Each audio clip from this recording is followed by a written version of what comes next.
L'accord de fusion était posé sur le bureau de Nathan, attendant sa signature.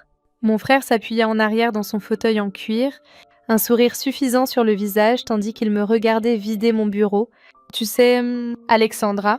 dit-il en examinant sa Rolex. S'il m'avait simplement écouté dès le début, rien de tout cela ne serait arrivé. Les entreprises technologiques ont besoin d'un leadership fort. Être gentil ne suffit pas. Je continuais à emballer mes affaires, veillant à ce qu'il ne voie pas mes mains trembler. Après 5 ans à bâtir ma société de logiciels à partir de rien, la voir s'effondrer à cause de son sabotage délibéré était presque insupportable. Rien à dire. Il rite. C'est nouveau, d'habitude. Tu es pleine d'idées sur la culture d'entreprise et la satisfaction des employés. Ça t'a bien servi quand tes meilleurs développeurs ont sauté le pas pour me rejoindre. Il n'avait pas tort là-dessus. Nathan avait systématiquement débauché mes meilleurs éléments, en leur offrant des salaires ridicules et des options sur actions que ma petite entreprise ne pouvait pas égaler. Mais ce qui faisait vraiment mal, c'était la façon dont il l'avait fait, en utilisant des informations qu'il avait recueillies lors de nos dîners familiaux hebdomadaires, quand je lui confiais naïvement mes préoccupations sur les flux de trésorerie et les plans d'expansion. Signe juste les papiers. Nathan, dis-je en gardant une voix ferme, tu as gagné, n'est-ce pas suffisant? Il prit le stylo, toujours avec son sourire suffisant. Tu sais ce que papa disait toujours? Il n'y a pas de place pour les sentiments en affaires. Tu devrais me remercier. Vraiment, je te sauve de toi-même en absorbant ta société avant que tu ne l'amènes complètement à la ruine. Papa, bien sûr. Il fallait qu'il le mentionne. Notre père avait bâti l'une des plus grandes firmes de conseil en technologie sur la côte ouest, mais il était mort avant de choisir lequel d'entre nous prendrait la relève. Nathan, étant l'aîné et un homme, avait supposé que ce serait lui.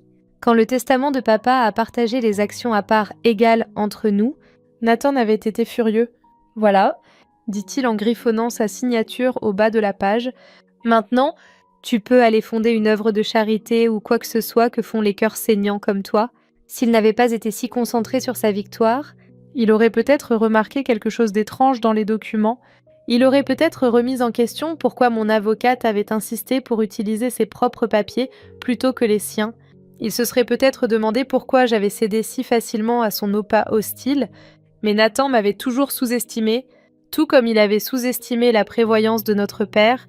Je ramassai les papiers signés, les rangeant soigneusement dans ma mallette. Au revoir. Nathan, je suis sûre que papa serait fier de la façon dont tu as géré les choses. Son sourire vacilla légèrement à ces mots, mais il se reprit rapidement. Ne sois pas amer, Alex. Ce n'est que des affaires. Que des affaires. C'est ce qu'il avait dit quand il avait commencé à répandre des rumeurs sur la stabilité de ma société auprès de nos clients, ce qu'il avait répété quand il avait convaincu notre plus gros investisseur de se retirer, créant une crise de trésorerie qui m'avait forcé à licencier la moitié de mon personnel. Je sortis de son bureau, passant devant les rangées de développeurs qui travaillaient autrefois pour moi, traversant le hall avec son art moderne prétentieux. Dans l'ascenseur, je me permis enfin un petit sourire. Nathan pensait m'avoir détruite, mais il n'avait pas lu le testament de papa aussi attentivement que moi. Il n'avait pas remarqué la clause sur le contrôle majoritaire exigeant l'implication active des 2 frères et sœurs dans l'industrie. Il n'avait pas réalisé qu'en me forçant à partir, il déclenchait une disposition qui redistribuerait les actions avec droit de vote d'ici demain matin. Le conseil d'administration recevrait l'avis que je contrôlais désormais 60% de la société de notre père, y compris la filiale qui venait d'absorber ma petite entreprise. Mon téléphone vibra. Un message de Maria, mon avocate. Papier déposé. Réunion du conseil programmée pour 9 am. Tout est prêt? Oui, répondis-je. Nathan a signé sans lire. Trop occupé à jubiler, je sortis dans le soleil de San Francisco, me sentant plus légère que depuis des mois. Nathan m'avait enseigné une leçon précieuse sur les affaires, juste pas celle qu'il pensait m'enseigner. La vraie leçon portait sur la patience, sur le fait de jouer le long jeu, sur le fait de laisser son adversaire penser qu'il a gagné, pendant que l'on positionne ses pièces pour l'échec et mat.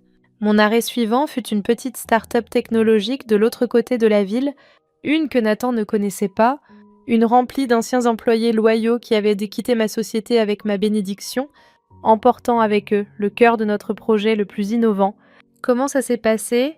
demanda Jake, mon ancien développeur en chef. Quand j'entrai, Je lui tendis une clé USB. La fusion est complète. Commence à implémenter le protocole d'intégration.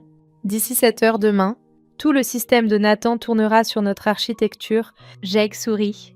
Il pense encore que nous construisons une application de médias sociaux. C'est ce que montrent tous les papiers, confirmai-je. Il était trop occupé à détruire ma société pour remarquer ce que nous développions vraiment, la vérité.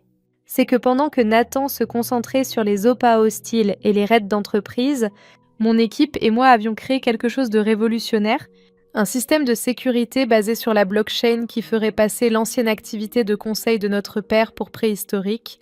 Je m'assis à mon poste de travail, mes doigts volant sur le clavier, tandis que je commençais la phase finale de notre plan. À l'écran, des lignes de code défilaient, les fondations d'un nouveau type de société, une bâtie sur la collaboration plutôt que sur la compétition. Nathan pensait avoir écrit le dernier chapitre de notre histoire. Il avait tort, ce n'était que le début. Le lendemain matin, j'arrivais tôt à la réunion du conseil, prenant ma place au bout de la table de conférence, un par un. Les membres du conseil entrèrent, suivis de Nathan, qui me jeta à peine un regard. Avant de commencer, dis-je alors que Nathan ouvrait la bouche pour parler. Il y a des changements de propriété qui doivent être abordés. Je fis un signe de tête à Maria, qui commença à distribuer des documents à chaque membre du conseil. Le visage de Nathan s'assombrit tandis qu'il parcourait la première page. « Qu'est-ce que c'est » demanda-t-il, sa voix montant. « Ces chiffres ne peuvent pas être justes. Ils sont tout à fait exacts, » répondit Maria calmement. « Selon le testament de votre père, si l'un des frères et sœurs est forcé de quitter une participation active dans l'industrie, ses actions dans la société mère sont automatiquement redistribuées.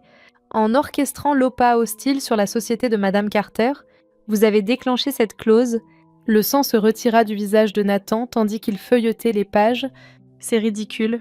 Je ne l'ai pas forcée à partir. Elle a signé l'accord de fusion volontairement. » Un accord, fis-je remarquer, qui exigeait spécifiquement que je me retire de tout rôle exécutif. Tes mots, si je me souviens bien, étaient qu'il n'y avait pas de place pour moi dans ton organisation. Les membres du conseil murmuraient entre eux maintenant, examinant les documents avec un intérêt croissant. Les mains de Nathan tremblaient, tandis qu'il arrivait à la dernière page. « Tu as planifié ça » m'accusa-t-il en pointant un doigt vers moi. « Tu m'as piégé » Non, Nathan. « Papa a planifié ça. Il savait exactement ce que tu ferais si on t'en donnait l'occasion. » La clause était sa façon de protéger la société contre exactement ce genre de comportement prédateur. Je me levai, marchant jusqu'au bout de la table, sa place. Et maintenant, en tant qu'actionnaire majoritaire, je demande un vote immédiat sur une nouvelle direction exécutive. L'heure suivante fut chaotique. Nathan fulmina, menaça d'actions en justice. Essaya même de prétendre que j'étais mentalement inapte à diriger, un argument qui tomba à plat quand Maria produisit des enregistrements des brevets d'innovation de ma société et des projets réussis avant son interférence. Mais les chiffres ne mentaient pas. Je contrôlais désormais 60% des actions. Et le conseil, dont beaucoup avaient discrètement désapprouvé les tactiques agressives de Nathan au fil des ans, vota massivement en ma faveur. Ce n'est pas fini. Nathan grogna tandis que la sécurité l'escortait hors de la salle du conseil. Tu n'as aucune idée de comment diriger une société de cette taille. J'attendis qu'il soit parti avant de m'adresser au conseil. Je sais que beaucoup d'entre vous ont des préoccupations sur cette transition. J'aimerais vous montrer quelque chose qui pourrait apaiser vos esprits. Je fis apparaître la présentation que Jake et moi avions préparée à l'écran. L'architecture de notre nouveau système de sécurité apparut, une approche révolutionnaire de la protection des données qui nous placerait des années devant nos concurrents. Pendant que mon frère se concentrait sur les OPA hostiles, expliquai-je. Mon équipe et moi développions ceci. Il est déjà en cours d'implémentation à travers tous nos systèmes, y compris les divisions récemment acquises. Les membres du conseil se penchèrent en avant, leurs expressions passant de l'inquiétude à l'intérêt, tandis que je détaillais les applications potentielles et les flux de revenus projetés. C'est impressionnant, admit le chef du comité d'audit, mais pouvons-nous être sûrs que ça fonctionne ? Je souris. Cliquant sur la diapositive suivante, vérifiez vos téléphones. Ils le firent, trouvant de nouveaux certificats de sécurité et protocoles d'authentification déjà en place.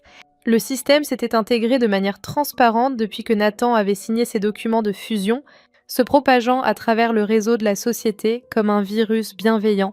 Tout ce que vous voyez ici a été développé par ma société. Échoué, dis-je calmement. La même que mon frère était si impatient de détruire. La question n'est pas de savoir si je peux diriger cette société, c'est de savoir si nous pouvons nous permettre de continuer avec un leadership qui place les vendettas personnels au-dessus de l'innovation. À la fin de la journée, les effets personnels de Nathan avaient été retirés du bureau du PDG. Je me tenais à la fenêtre, regardant la skyline de San Francisco, me rappelant toutes les fois où il avait rejeté mes idées, rabaissé mes réalisations, supposé que sa façon était la seule. Mon téléphone vibra. Un message de notre mère. Nathan m'a raconté ce qui s'est passé. Comment as-tu pu faire ça à ton propre frère ? Je ne répondis pas. Elle avait toujours favorisé Nathan, excusé son comportement, me blâmer pour tout conflit entre nous. Cela ne changerait pas, et j'avais fait la paix avec ça. Au lieu de cela, j'appelais Jake. Comment avance l'intégration ? Parfaitement, rapporta-t-il. Toute l'infrastructure de Nathan tourne maintenant sur notre plateforme. Il ne s'en rendra probablement même pas compte jusqu'à ce qu'il essaie d'accéder aux contrôles admin et les copies de sauvegarde de notre code, déjà distribuées dans des endroits sécurisés. Même s'il parvient à rentrer, il ne peut pas défaire ce que nous avons fait. Je m'assis à ce qui avait été le bureau de Nathan, passant mes doigts sur la surface lisse en acajou, envoie l'email à tout le personnel. Je veux que tout le monde comprenne ce qui change et ce qui ne change pas, parce que contrairement à Nathan, je ne croyais pas à diriger par la peur. La société se transformerait, mais pas par des opas hostiles et des fusions forcées. Nous grandirions par l'innovation, la collaboration et le respect pour la contribution de chaque employé. Ce soir-là, alors que je me préparais à quitter le bureau, je trouvais une photo que je n'avais pas vue depuis des années. Elle nous montrait Nathan et moi enfants, debout dans ce même bureau avec notre père. Nous sourions tous les deux, pleins de rêves de suivre ses traces. Je me demandais ce que cette petite fille penserait de moi maintenant. Comprendrait-elle que parfois, protéger ce qui compte signifie faire des choix difficiles, que parfois, la seule façon d'arrêter un tyran est de le battre à son propre jeu.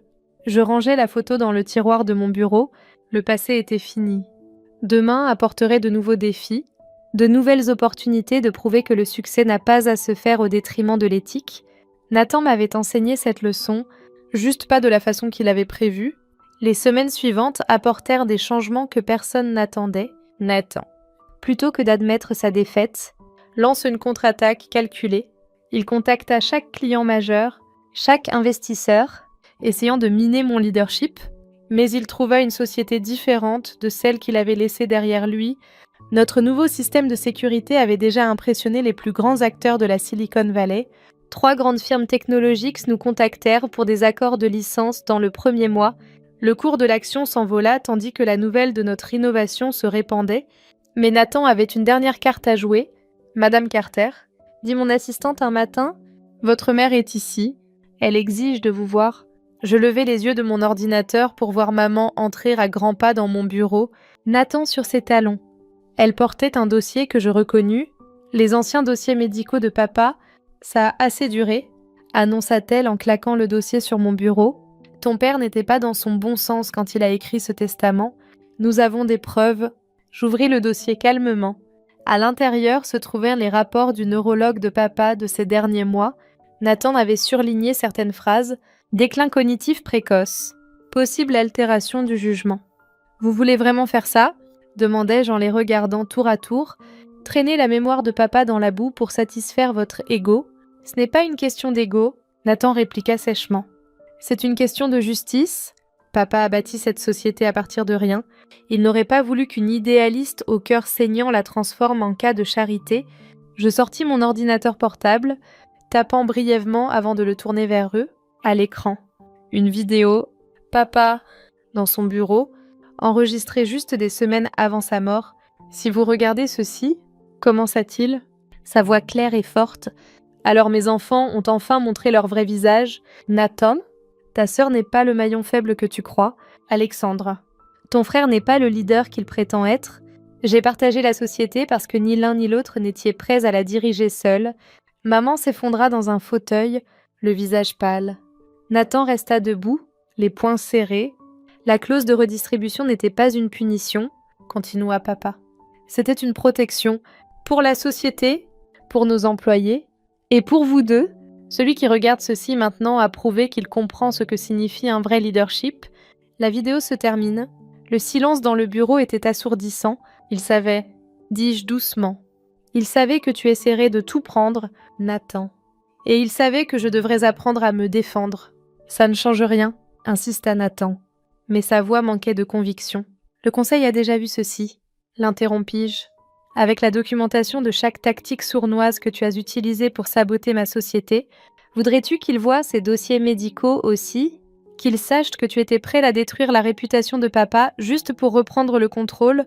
Maman se leva soudain. Ce n'est pas ce que je voulais, dit-elle d'une voix tremblante. Je pensais que si tu comprenais l'état de papa, tu as pensé faux, répondis-je fermement. C'est fini, vous devez tous les deux l'accepter. Nathan sortit en trombe, mais maman s'attarda. C'est toujours ton frère, dit-elle d'un ton suppliant. Oui, il l'est, et quand il sera prêt à accepter que nous sommes égaux, peut-être pourrons-nous reconstruire quelque chose, mais pas avant. Après leur départ, je restais assise à mon bureau longtemps, pensant à la famille. À l'héritage et au prix du succès, la société prospérait. Notre système de sécurité révolutionnait l'industrie, notre culture d'entreprise attirait les meilleurs talents et notre cours de l'action avait doublé, mais le coût avait été élevé. Les dîners familiaux étaient du passé, maman me parlait à peine, Nathan, d'après ce que j'avais entendu, avait déménagé à Austin pour recommencer. 6 mois plus tard, je reçus un email inattendu de Nathan, Alex. Papa avait raison. Surtout, je ne demande pas le pardon ni un rôle dans la société. Je voulais juste que tu saches que tu m'as prouvé que j'avais tort. Tu es une meilleure leader que je ne l'ai jamais été, Nathan. Je ne répondis pas immédiatement. Au lieu de cela, je lui forwardai notre dernière proposition de projet, un programme d'incubateur de start-up axé sur l'innovation technologique collaborative, le genre de projet qu'il avait toujours rejeté comme du gaspillage. Sa réponse arriva dans les heures suivantes. Besoin d'un conseiller. Ce n'était pas des excuses, mais c'était un début. Parfois, réalisai-je. La victoire n'est pas de détruire son adversaire. Parfois, c'est de lui montrer une meilleure façon de jouer le jeu. Aujourd'hui, la société est plus forte que jamais. Nathan consulte occasionnellement, apportant des insights précieux sans essayer de tout contrôler. Maman commence à comprendre que le succès en affaires et la compassion ne sont pas mutuellement exclusifs. Et cette vidéo de papa, je la garde sur mon bureau, un rappel que le vrai leadership n'est pas une question de pouvoir ou de contrôle, c'est construire quelque chose qui dure, quelque chose qui rend tout le monde plus fort. En fin de compte, Nathan m'a appris à me battre, mais papa m'a appris pourquoi me battre. La société n'est pas seulement une question de marge bénéficiaire et de part de marché, c'est créer un héritage d'innovation, de collaboration et de respect. C'est quelque chose qui vaut la peine d'être protégé, quel qu'en soit le coût. And her birthday is in like 6 days, was it?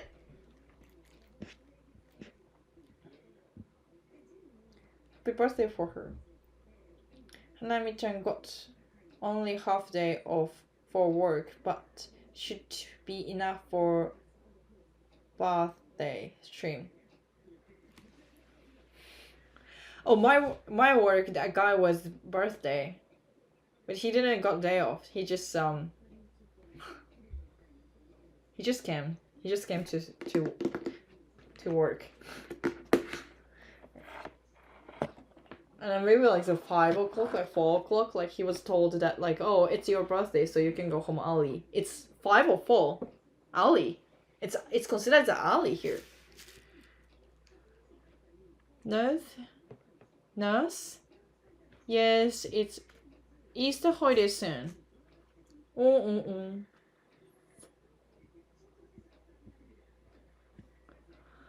We don't have Easter holiday. We don't have Easter holiday here too. We have only Food Friday.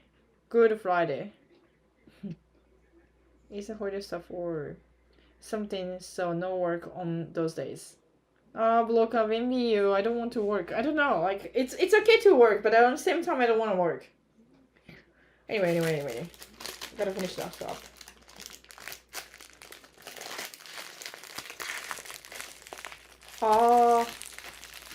What do you guys do on Easter? In Japan, we do nothing. We don't do anything for Easter. That's not our thing. But if you go to church, they still do something. But as a Japanese, we don't really do anything. Easter holiday stuff or... Oh, you want to see the vlog in Japanese countryside, so... I do want to do, but... I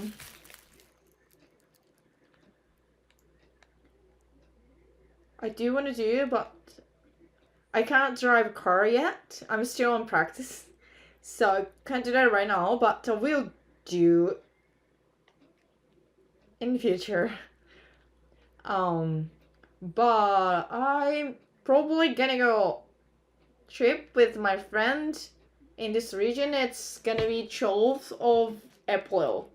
I was planning a bit more farther, like this time, but it's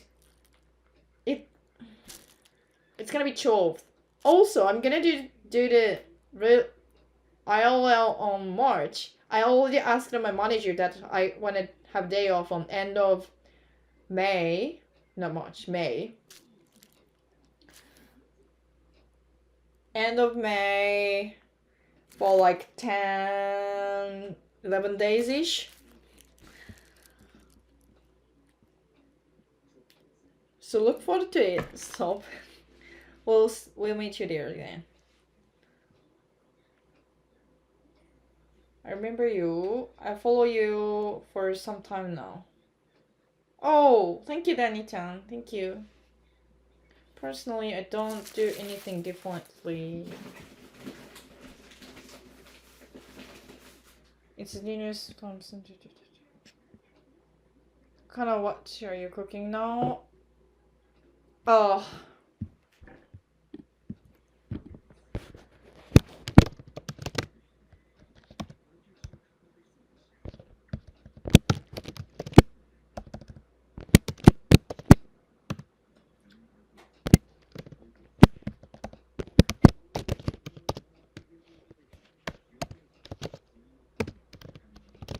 Garlic.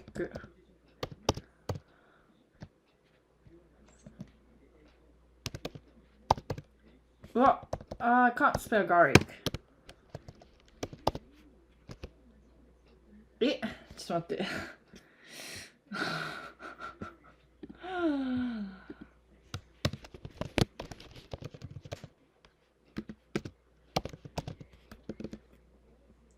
G-A-R-L-I-N G-A-R-L-I-C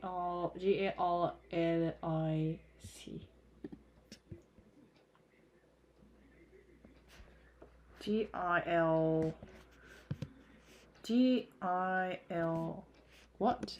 Garlic G-A-R